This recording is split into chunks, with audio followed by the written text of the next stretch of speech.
بسم الله الرحمن الرحيم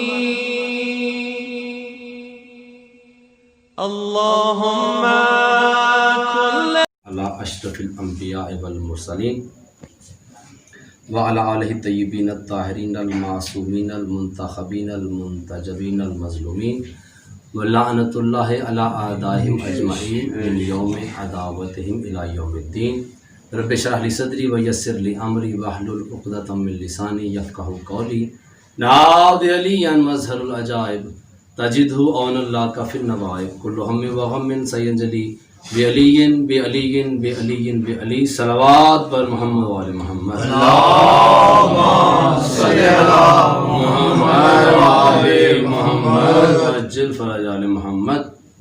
دعائے ظہور امام زمانہ. بسم اللہ الرحمن الرحیم.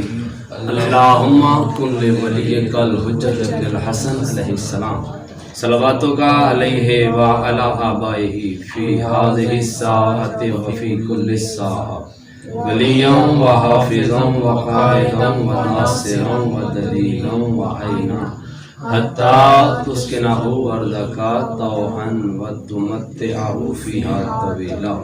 یا رب محمد وآل محمد صلی علی محمد وآل محمد وعجل فرج آل محمد. اللہم ارزقنا فی الدنیا زیارت الحسین علیہ السلام. ترجمہ کرنا نازل میں تاکہ تسی آمین آکھو. پروردگار ہمیں مولا حسین بادشاہ کی زیارت نصیب فرمائے. آمین. اللہم ارزقنا فی آخرت شفاعت الحسین علیہ السلام. آمین. اللہم اجعلنا من الباقین فی عزاء الحسین علیہ السلام. میرے مالک ہمیں مولا حسین بادشاہ کے غم میں رونے والوں میں شمار فرمائے. اللہم اشرنا تحت اللواء الحسین علیہ السلام.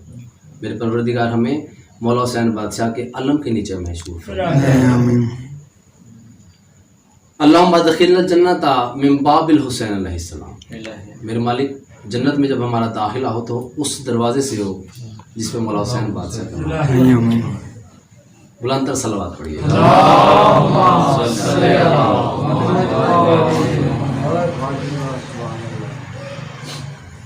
مولا دل میرا چاہتا ہے کہ آج امام حسن مجتبیٰ علیہ السلام سب مل کے ذرا صلوات پڑھیں. اللہم صلی علی محمد و آل محمد وعجل فرج آل محمد. محسن نقوی شہید مولانا کے درجات بلند کرے. ان کے 4 جملوں سے میں آغاز کرتا ہوں جی. اور عرفان حیدر عابدی صاحب سے میں نے یہ شعر سنے تھے. موچی مرکزی تابوت کی زیارت تھی تو وہ فرماتے ہیں کہ حسن مولا حوادث جو بانداز دیگر آئے زندگی کے اوپر مصیبتیں آلام دکھ تکلیفیں جو ہیں وہ ایک کے بعد دوسری. حسن مولا حوادث جو بانداز دیگر آئے میری حسرت کے ساماں آنکھ سے دل میں اتر آئے. میری حسرت کے ساماں آنکھ سے دل میں اتر آئے اور اٹھے جب ہاتھ سوئے آسماں دعا کے لیے. اٹھے جب ہاتھ سوئے آسماں دعا کے لیے ستارے تیرے دسترخوان کے ٹکڑے نظر آئے.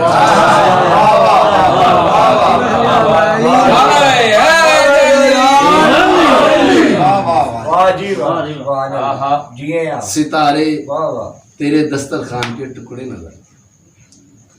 اور 4 جملے مولا کی آمد کے سلسلے میں مسلمانوں کی سب سے چھوٹی امی جان سے ایک سائل نے آ کے پوچھا کہ آپ قسمت سے اسی شہر میں رہتی ہیں جہاں پہ پاک سیدہ زندگی گزار رہی ہیں تو ان کی عصمت کے بارے میں کچھ الفاظ بیان کریں. تو انہوں نے جو الفاظ ادا کیے شاعر نے 4 جملوں میں وہ تحریر کیے.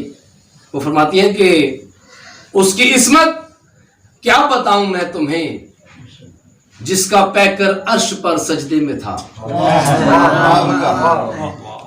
اس کی عصمت کیا بتاؤں میں تمہیں جس کا پیکر عرش پر سجدے میں تھا. ظہر پڑھ کر وہ حسن کی ماں بنی عصر میں دونوں کا سر سجدے میں.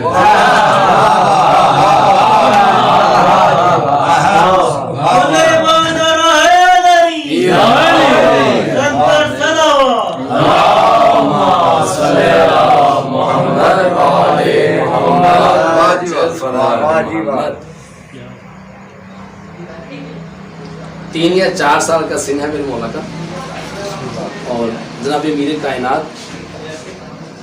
کنواں کھود رہے ہیں، اور مولا امام حسن علیہ السلام نے بابا کے پاس پہنچ کے وہاں پہ، اور ایک یہودی جو تھا کچھ سوال لے کے جناب امیر کائنات کی خدمت میں وہ حاضر ہوا.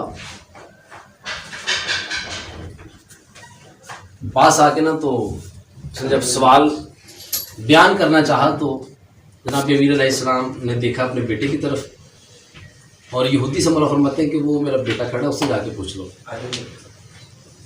بظاہر سن کتنا ہے مولا کا 3-4 سال، اور وہ یہودی سے مولا یہ کہہ رہے ہیں کہ میرے بیٹے سے پوچھ لو جا کے.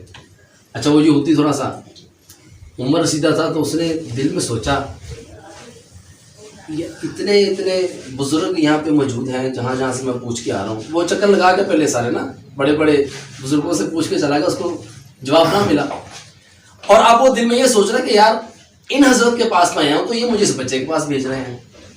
بظاہر سن مولا کا چھوٹا ہے، تو وہ دل میں یہ سوچ رہا ہے کہ یہ چھوٹے بچے کے پاس مجھے بھیج رہا ہے، اور میرے سوال کا جواب بڑے بڑے بزرگوں کو نہیں آیا تو یہ بچہ کیا بتائے گا. یہ سوچتے ہوئے وہ مولا کی طرف قدم بڑھا رہا ہے. تو امام ہے.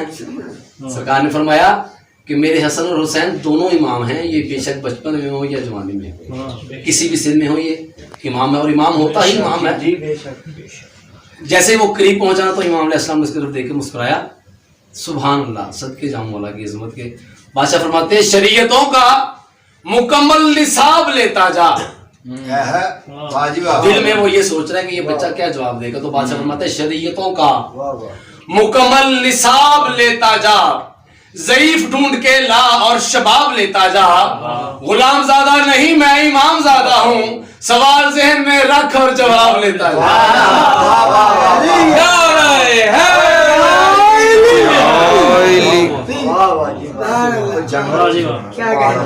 بر محمد و آل محمد صلوات.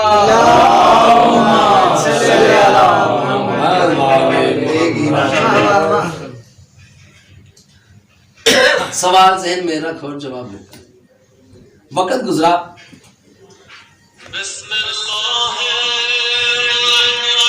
سلوات بھیجیے گا بلند آواز سے. یہ اس دور کی بات ہے جب کوفہ اور شام کے درمیان جنگیں شروع ہوئیں. شہنشاہ روم نے یہ جاننے کے لیے کہ ان دونوں میں سے حق پہ کون ہے، اس نے ایک سوال بھیجا اپنے قاصد کو دے کے کہ جو اس سوال کا جواب دے گا سرکار دو عالم کا حقیقی وارث وہی ہوگا. تم جاؤ اس سوال کا جواب لے کے. سوال بڑا مشکل تھا. اچھا اس قاصد کی قسمت خراب بیچارے کی کہ وہ پہلے شام پہنچ گیا. پیچھے آواز آ رہی میرے نظام کو. قاصد سوال لے کے پہلے شام چلا گیا. شام کے وہ سارے علماء اور جو نام نہاد حافظ تھے اور مفتی وہ سارے اکٹھے ہو گئے.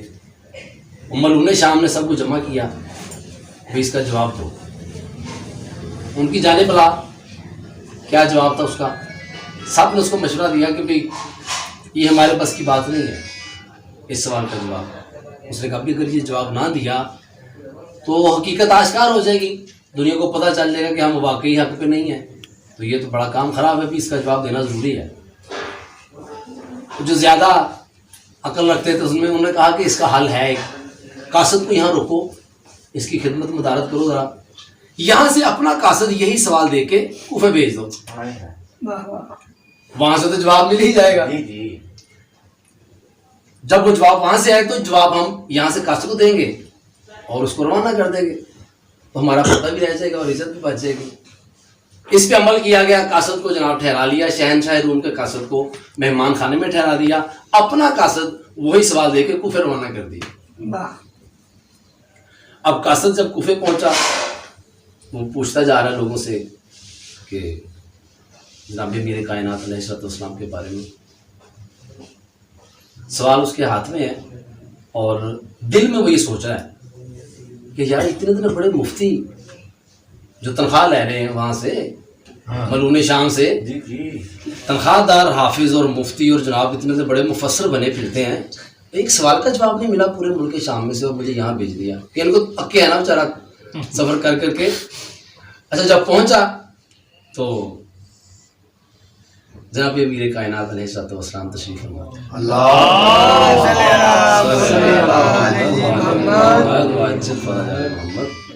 پھر وہی منظر کہ وہ سوال لے کے آیا تو مولانا نے بادشاہ کی طرف اشارہ کیا. اب اس وقت جناب شہزادہ امن علیہ الصلوۃ والسلام جو ہے وہ بھرپور جوانی کا عالم ہے میرے مولا کا. تو وہی سوال اس بندے کے دماغ میں بھی یہی آیا کہ یار مجھے شام میں سے جواب نہیں ملا, اب یہ بزرگ تشریف فرما ہیں ممبر پہ اور انہوں نے مجھے اس لڑکے کی طرف بھیج دیا. وہ بھی یہی سوچ رہا ہے. جیسے قریب پہنچا تو بادشاہ مسکرا کے فرماتے ہیں کہ جو تیرے دل میں شکوک و شبہات پیدا ہو رہے ہیں نا ان کو بند کرو. اور ہم جانتے ہیں کہ یہ سوال کہاں سے چلا اور کہاں پہ پہنچا اور پھر وہاں سے کدھر آیا. تو سوال کیا ہے ہم یہ بھی جانتے ہیں, اگر تو کہے تو میں تجھے سوال بھی بتاؤں. اب وہ تھوڑا سا گھبرا گیا کہ میرے دل کے اندر کی جو بات تھی وہ شہزادے کو کیسے پتہ چل گئی. تو دونوں ہاتھ باندھ کے تھا بولا بہتر جانتے ہیں, اگر میرے دل کی بات آپ نے جان لی تو پھر آپ یہ بھی جانتے ہیں کہ سوال کیا ہے, تو جواب برس فرما دے تو بہتر ہے. تو سوال یہ تھا کائنات کی وہ کون سی 10 چیزیں ہیں جو 10 چیزوں پہ بھاری ہیں. تو مولا فرماتے ہیں کہ سن, پتھر سخت ہے مٹی سے کیونکہ پتھر مٹی کو دبا دیتا ہے. کائنات کی حقیر ترین چیز جو ہے وہ خاک ہے, اور یہ معجزہ ہے میرے مولا حسین بادشاہ کا کہ میرے مولا نے کائنات کی حقیر ترین شے کے اندر شفا رکھ دی.